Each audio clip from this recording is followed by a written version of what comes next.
कांग्रेस ने गौतम अडानी के बाद उनके समधी जतिन मेहता को घेरा। पार्टी ने लगाए कैसे गंभीर आरोप।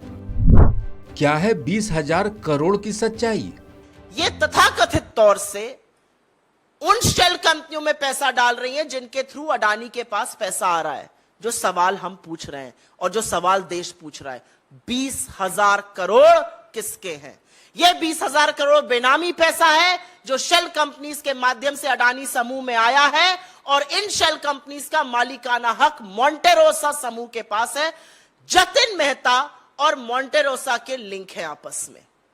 थोड़ा सा जतिन मेहता और उनकी पत्नी जी के बारे में आपको और बता देना चाहती हूं। जतिन मेहता जी की लड़की की शादी गौतम अडानी के बड़े भाई विनोद अडानी की लड़के से हुई है, इसलिए वो परिवार के समधी हैं। अब इससे ज्यादा घनिष्ठ संबंध दूसरा शायद ही कोई होता होगा। जतिन मेहता और उनकी पत्नी ने 2 जून 2016 को भारत की नागरिकता छोड़कर कैरिबियन में जो अंतरराष्ट्रीय टैक्स हेवन है सेंट किट्स में, वहां की नागरिकता ले ली। वहां से एक्स्ट्राडिशन की हमारे पास कोई ट्रीटी नहीं है। सरकार फिलहाल हाथ ही मल रही है। अगर आप सरकार के सर्वोच्च व्यक्ति से पूछ लीजिएगा कि क्या कार्रवाई हो रही है तो नील बटा सन्नाटा। हमारी तरफ कहा जाता है नील बटा सन्नाटा, जीरो, शून्य कार्रवाई हो रही है जतिन मेहता के खिलाफ। असल में यूके के अंतरराष्ट्रीय बैंकों द्वारा जतिन मेहता पर केस चलाया जा रहा है, लेकिन उससे भारत में जो उन्होंने फ्रॉड किया है, जो $1 बिलियन करीब 7,000 करोड़ रुपए की चपत लगाकर जो वो भग गए, उससे भारत की कार्रवाई और भारत के किसी बैंक का कोई लेना देना नहीं है। तो नील बटा सन्नाटा कार्रवाई मोदी जी जतिन मेहता के खिलाफ कर रहे हैं। अब आपको समझाते हैं कि वो ऐसा क्यों कर रहे हैं। वो ऐसा इसलिए कर रहे हैं क्योंकि मेहुल भाई हो गए या नीरव मोदी हो गए या जतिन मेहता जैसे चोर और भगोड़ों के तार अडानी के काले कारनामे, अडानी की काली करतूतों से जुड़े हुए हैं। जतिन मेहता ने मेहुल भाई और नीरव मोदी की तरह वही स्वांग रचा, लेटर ऑफ क्रेडिट लिया बैंकों से, सोना इंपोर्ट किया और उसके बाद जेवर बनाकर एक्सपोर्ट किए। मजे की बात यह है कि जिन 13 कंपनियों को जतिन भाई ने दुबई में ये एक्सपोर्ट किया, वो जांच के बाद पता चल रहा है वो 13 कंपनियों का मालिकाना हक उन्हीं का था।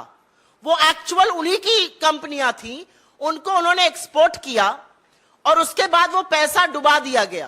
कह दिया गया पेमेंट नहीं हुआ, पैसा डूब गया। पैसा डूबा नहीं गया, पैसा डकार लिया गया।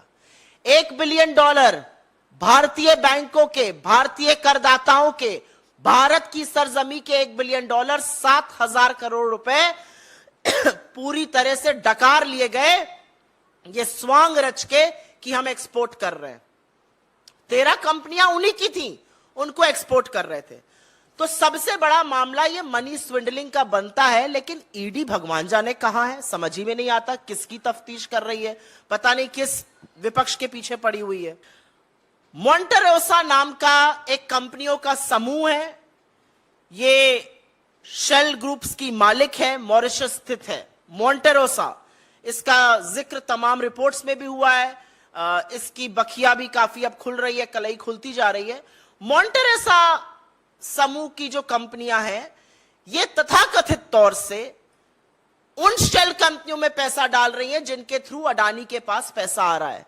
जो सवाल हम पूछ रहे हैं और जो सवाल देश पूछ रहा है, 20,000 करोड़ किसके हैं? यह 20,000 करोड़ बेनामी पैसा है जो शेल कंपनीज के माध्यम से अडानी समूह में आया है और इन शेल कंपनीज का मालिकाना हक मोंटेरोसा समूह के पास है। जतिन मेहता और मोंटेरोसा के लिंक है आपस में, समधी साहब के और शेल कंपनीज के जो हेड हैं उनके आपस में लिंक्स हैं। मोंटेरोसा के सीईओ और चेयरमैन के साथ जतिन मेहता कई कंपनीज में डायरेक्टर रहे हैं।